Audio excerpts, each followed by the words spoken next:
إن تنصروا الله ينصركم ويثبت أقدامكم.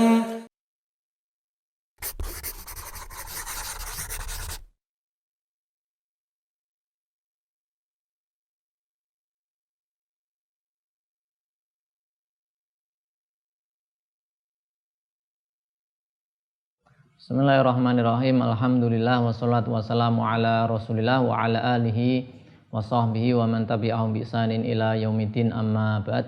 Pemirsa YFTEDU rahimani wa rahimakumullah. Kita berjumpa kembali untuk melanjutkan pelajaran kita kaidah-kaidah fikih diambil dari kitab Ad-Durrah Al-Qudaymiyah dengan syarah Al-Jawahir Al-Adniyah syarah Ad-Durrah Al-Qudaymiyah.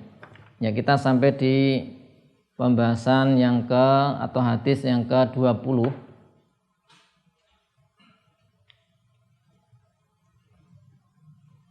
Ya, disebutkan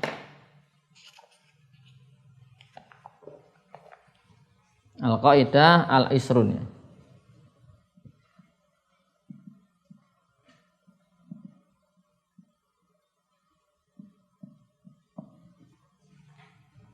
Ya, al-aslu idhofatul hadis ila aqrabi awqatihi. Al-aslu hukum asal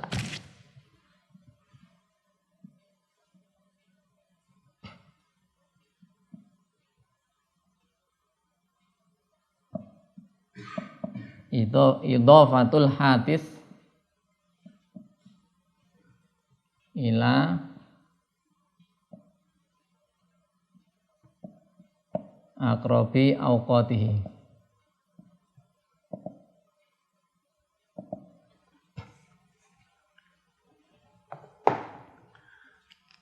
Ya, hukum asal idhofatul hadis yaitu menyandarkan satu kejadian ila aqrabi awqatihi pada waktu yang terdekat, ya, pada waktu apa? Yang terdekat. Makna kaidah bahasanya satu kejadian ya. Al-amru al-mustahdats, satu kejadian idza nuzi'a fi tarihi hudusihi fa innahu yuhmalu 'alal waqti al-aqrab lal ab'ad. Ada satu kejadian. Kemudian diperselisihkan, ini kejadiannya itu bisa nanti diperselisihkan apakah waktunya itu dekat, misalnya baru saja, atau sudah yang lalu, atau sudah lama sekali, ya. Misalnya ini ada kejadian, apakah kejadian ini terjadi tadi pagi, ataulah tadi malam, atau kemarin sore. Nah, ini ada kemungkinan, maka yuhmalu alal waqti al aqrab, ya. Dihukumi yaitu pada dihukumi terjadi pada waktu yang terdekat, ya. Li'anal waqtal aqrab ittafaq at-tarafan, karena waktu yang terdekat itu disepakati dua belah pihak, ya. Misalnya pihak yang ini dekat mengatakan dekat, ada yang mengatakan jauh. Nah, ini yang paling dekat pasti semua sepakat, yang dekat pasti terjadi, tapi terjadinya itu sebelum itu atau pas yang terdekat tadi. Dan yang terdekat ini adalah yang yakin, ya. Adapun yang jauh itu maskuk fihi, diragukan. Dalilnya ini sama dengan dalil yang ada pada kaidah al-yaqin la yazulu bisyak. Ini adalah kaidah ini turunan dari kaidah al-yaqinu la yazulu bisyak, ya. Jadi ada kaidah asalnya adalah al-yaqin. Ini ada al-yakin,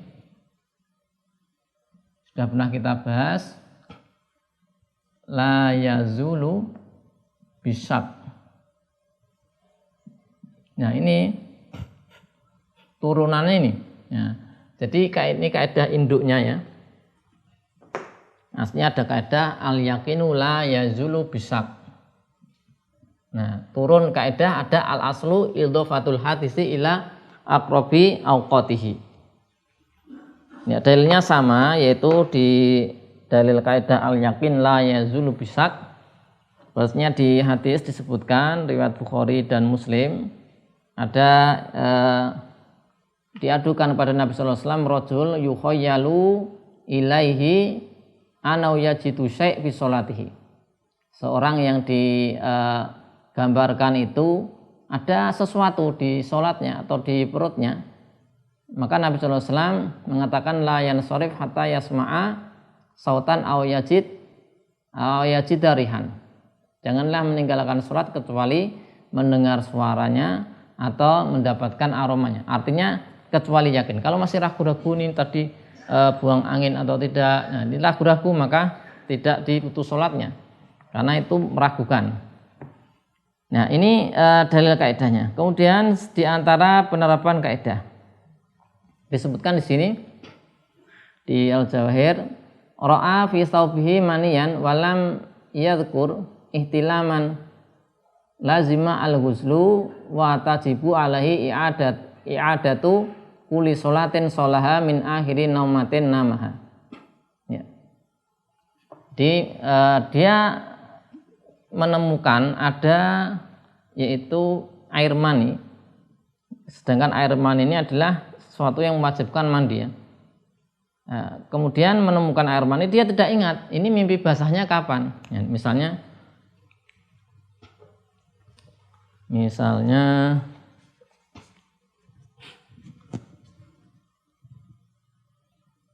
dia tidur ya,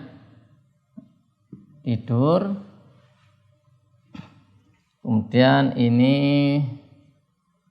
misalnya sholat subuh ya. Kemudian tidur sholat zuhur,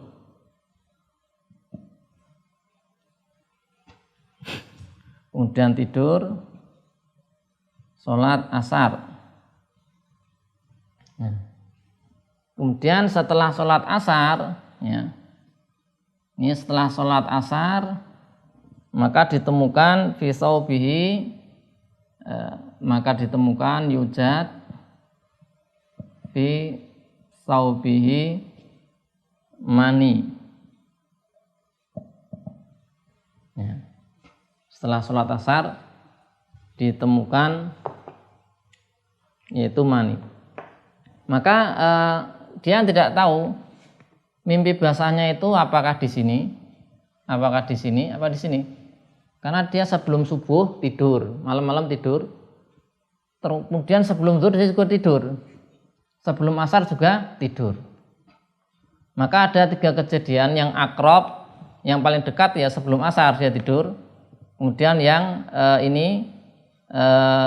sebelum zuhur, ini sebelum subuh. Maka menurut kaidah ini tadi, maka kejadiannya itu disandarkan pada tidur yang terakhir ya. Tidur yang terakhir berarti sebelum sholat asar ini ya.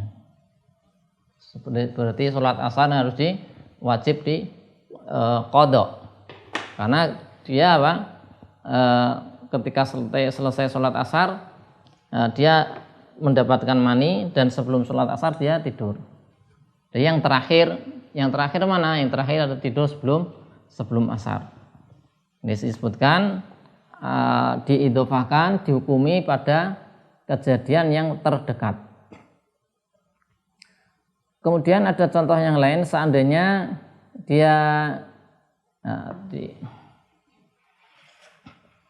kita lihat di Al-Majalis As-Sa'idiyah, ini sarah dari musonif. Lau tawaddo'a ya, lau tawaddo'a min bi'rin ayaman wa shalla summa wajada biha hayawanan maitan. Dia wudu dari sumur beberapa hari, kemudian dia sholat, kemudian mendapatkan yaitu di dalamnya ya, ada hewan, ada bangkai dan airnya kurang dari 2 kulah. Maka nanti fa innahu yuqadiru wuqu'ahu ba'da akhiri wudu'in. Kalau di sini disebutkan di sarah Al-Majalis As-Sa'idiyah, dia ditetapkan terjadinya bangkai, ada bangkai tadi yaitu setelah akhir wudunya. Setelah akhir wudunya. Akhiri wudu'in tawaddu'a minha wala yaqdi syai'an. Kalau di sini sebutkan apa? Dia tidak mengqadha karena artinya kalau di sini sebutkan bangkai itu terjadi ada setelah dia selesai wudu. Nah, disebutkan demikian karena bisa terjadi sebelum wudu atau setelah wudu.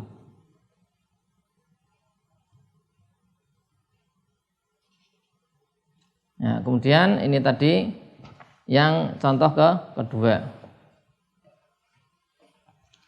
Yang contoh berikutnya, ada perempuan hamil ya, dia dipukul misalnya, ya, dipukul, kemudian lahirlah bayi dalam keadaan hidup. Wa baqiya zamanan, dan sampai beberapa waktu, bila alam summa mata. Jadi ini ada perempuan hamil, dia dipukul, kemudian bayi lahir, tapi lahirnya dalam keadaan tidak ada sakit, tidak ada gejala sakit, hidup normal beberapa saat, kemudian dia mati. Maka tidak ada doman yang memukul tadi, karena zahirnya ini mati yaitu dengan sebab lain, ya, bukan sebab apa? Bukan dengan sebab dipukul. Jadi karena ini masalah kematian bayi ya. Bayi ini ketika lahir sempat hidup kemudian mati. Nah, kematian ini sebabnya apa? Bisa jadi sebabnya karena dipukul tadi. Ibunya dipukul, kemudian ada sesuatu sehingga bayinya jadi sakit, hidup tidak lama kemudian mati. Kemungkinan pertama, yaitu ada kemungkinan kejadiannya sebab kematian, kemungkinan pertama adalah disebabkan pemukulan. Ada kemungkinan kedua disebabkan bukan pemukulan, ya, yaitu setelah lahir kemudian terjadi di situ sakit atau sebab-sebab lain, ya, misalnya sakit, kemudian bukan dari pemukulan, ya, kemudian dia mati. Maka berarti kan ada dua kejadian yang memungkinkan, yaitu waktu pertama yang jauh, yaitu sebabnya karena dipukul.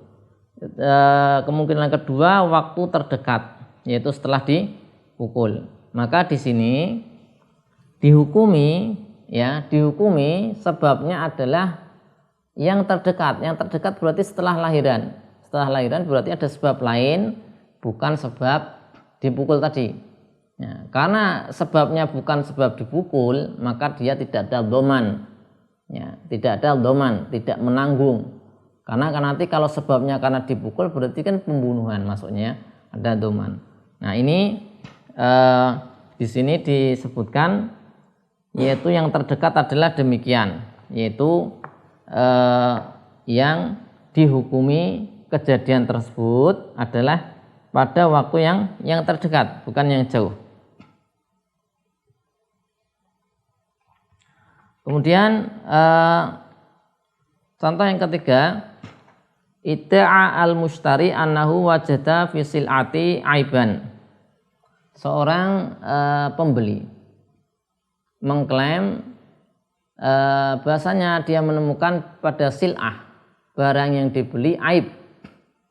Wa annahu dusahu qoblal qabdi, dan terjadinya aib ini sebelum ada qabd, sebelum serah terima barang. Jadi misalnya ini ada orang beli, ya, misalnya beli motor gitu ya, yang si pembeli itu kemudian mendapatkan cacat, motornya ada penyoknya misalnya, dan dia mengklaim penyoknya ini terjadi sebelum motor diserahkan pada si pembeli tadi.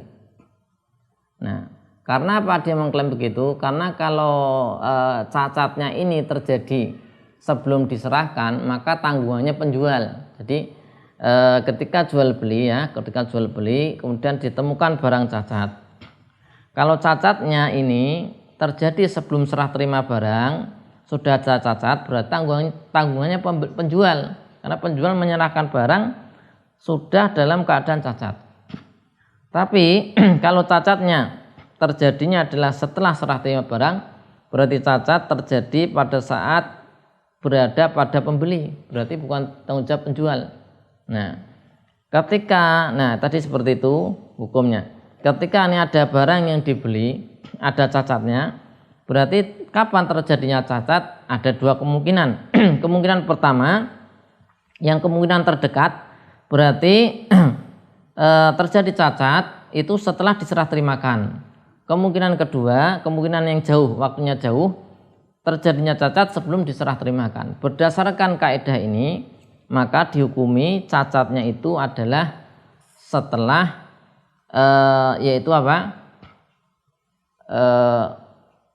setelah diserah terimakan. Jadi tadi ini si pembeli mengatakan, saya menerima motor ini dalam keadaan sudah cacat. Dicacat, wahai penjual, cacat motor ini penyok ini sebelum aku terima sudah cacat. Penjual mengatakan tidak. Ini cacatnya itu terjadi setelah kamu terima. Maka yang diterima adalah perkataan si penjual, yaitu bahasanya terjadinya cacat setelah serah terima. Karena itu yang terdekat. Jadi di sini kaidahnya itu ada kejadian itu punya beberapa kemungkinan waktu. Bisa kemungkinan waktu terdekat, waktu tengah atau jauh, maka dihukumi yang terdekat. Al aslu idhofatu al hadisi ila aqrabi awqati. Yang terdekat mana? Ya setelah terserah terima. Ya. Karena apa? Waktu terdekat ini lilitifaqi ala wujudil aib fi dzalikal waqt. Karena sepakat baik penjual atau pembeli pasti di situ ada cacat setelah serah terima. Ya. Penjual pasti sepakat, penjual mengatakan dia ini setelah serah terima ada, pembeli pun juga sepakat kalau setelah serah terima itu ada penyoknya, tapi pembeli kan berpendapat sebelum serah terima sudah ada juga. Nah, kalau sebelum serah terima itu diperselisihkan kan, ya, pembeli mengatakan ini sebelum serah terima ada cacat, penjual tidak. Ya. Nah, kalau yang setelah serah terima cacatnya ini, berarti disepakati. Penjual mengatakan setelah serah terima ada cacat. Pembeli juga mengatakan ada, tapi pembeli ada tambahan keterangan itu cacatnya terjadi sebelum serah terima. Nah, di sini kemudian dihukumi cacatnya adalah setelah serah terima, sehingga penjual dalam kasus ini tidak menanggung yaitu cacat barang tersebut. Ini adalah kaidah yang ke-20 yang di matan itu disebutkan wahadisan bi aqrabil waqti irbitnya. Di matanya wahadisan bi aqrabil waqti irbit. Ya. Hadisan kejadian, maka ikatlah, ya, sambungkanlah dengan waktu terdekatnya. Demikian untuk kaidah yang ke-20 yang bisa kita pelajari pada kesempatan kali ini. Untuk kaidah yang ke-21, ya, insyaallah akan kita bahas di pertemuan berikutnya. Wassallallahu ala sayyidina Muhammadin wa ala alihi wa sahbihi wasallam walhamdulillahi rabbil alamin.